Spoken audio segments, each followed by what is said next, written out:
നമ്മളെല്ലാവരും ഇവിടെ ഇങ്ങനെ എന്താ പറയുക പണിഷ്മെൻറ്റ് കിട്ടിയിട്ടിരിക്കുകയല്ല. നമ്മൾ ഇത്രയും ടീമിന് നമുക്ക് എക്സ്റ്റൻഷൻ ഉണ്ടായിരുന്നു ഇൻറ്റേൺഷിപ്പിൻ്റെ ഇടയ്ക്ക്.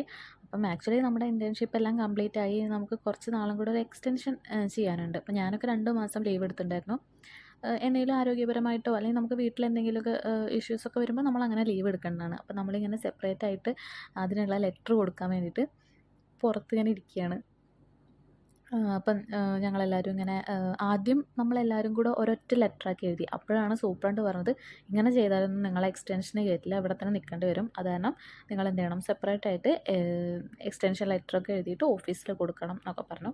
ഭയങ്കര തലവേദന പിടിച്ച പരിപാടിയാണ്. അപ്പം ആരെങ്കിലുമൊക്കെ മെഡിക്കൽ ഫീൽഡിൽ ഇൻറ്റേൺഷിപ്പൊക്കെ ചെയ്യുകയാണെന്നുണ്ടെങ്കിൽ കഴിയുന്നതും എക്സ്റ്റൻഷനൊന്നും ആവാതിരിക്കാൻ ശ്രമിക്കുക കേട്ടോ.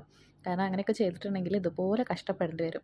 ഞങ്ങൾ കുറേ ഇതിന് പിന്നാലെ നടന്നു. ഇനിയിപ്പം ഇതിൻ്റെ ഓഫീസ് വർക്കൊക്കെ കഴിഞ്ഞ് വരുമ്പോഴത്തേക്കും ഏകദേശം ഒരു 15 ദിവസമെങ്കിലും എടുക്കും. അത് ഓഫീസിലുള്ള ആൾക്കാരുടെ ആ ഒരു ഇതൊക്കെ അനുസരിച്ചിട്ട് അങ്ങനെ ഇരിക്കും.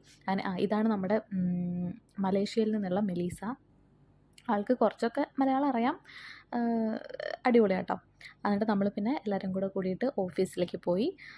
അവിടെ ചെന്ന് ഇതെല്ലാം സബ്മിറ്റ് ചെയ്യാൻ വേണ്ടിയിട്ട് ഞാൻ എന്തൊക്കെയോ